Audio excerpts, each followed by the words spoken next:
Bharatiya Janata party Uttar Pradesh की 80 में से 75 सीटों पर चुनाव लड़ रही है। पार्टी ने सूबे में अपने कोटे की 75 में से 73 सीटों पर उम्मीदवारों का ऐलान कर दिया, लेकिन 2 सीटों पर अभी तक अपने पत्ते नहीं खोले। जिन 2 सीटों पर उम्मीदवारों का ऐलान होना बाकी है, उनके लिए 5वें चरण में मतदान होना है। एक सीट रायबरेली की है तो दूसरी कैसरगंज। कैसरगंज से बीजेपी के ही ब्रजभूषण शरण सिंह सांसद हैं। 6 बार के सांसद ब्रजभूषण इस बार कैसरगंज से जीत का चौका लगाने का दावा कर रहे हैं, लेकिन पार्टी उन्हें टिकट देगी भी या नहीं, इसे लेकर सस्पेंस है।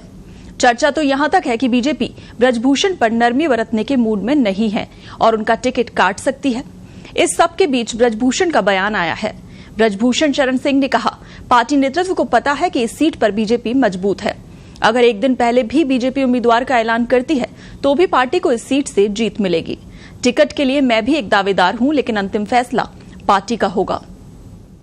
ब्रजभूषण के इस बयान के सियासी मायने भी निकाले जाने लगे हैं। ब्रजभूषण के इस एक बयान में सियासत के जानकारों को नेतृत्व के लिए तेवर भी दिख रहा है और नरमी भी। ऐसे में कहा जा रहा है कि बीजेपी के लिए ब्रजभूषण जैसे कद्दावर राजपूत नेता को साइडलाइन करना आसान नहीं होगा। वजह कोई नहीं है, भारतीय जनता पार्टी मुतमैन है एकदम। कैसरगंज को मानती है कि भारतीय जनता पार्टी की सीट है। 1 घंटा पहले भी टिकट देंगे तो वहां के मतदाता भारतीय जनता पार्टी के प्रत्याशी को जिताकर भेज देंगे।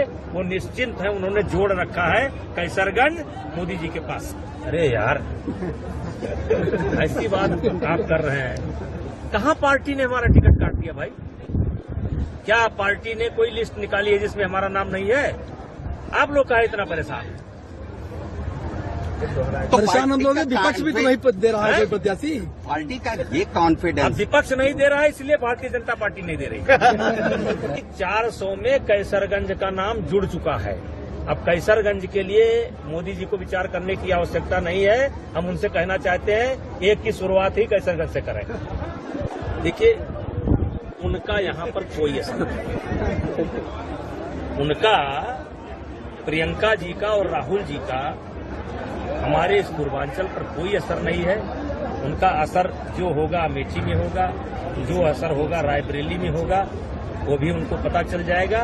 लेकिन मेरे इस क्षेत्र में उनका कोई असर नहीं। और आप कह सकते हो कि जो उनका असर समाप्त हो चुका है, तो वो उसी असर को दिखाने के लिए फिर से आना चाहते हैं कि नहीं, अभी हमारा असर शेष है।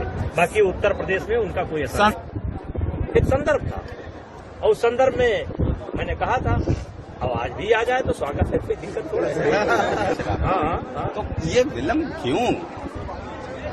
इसके पीछे कोई कारण है और कोई बहुत अच्छा कारण है।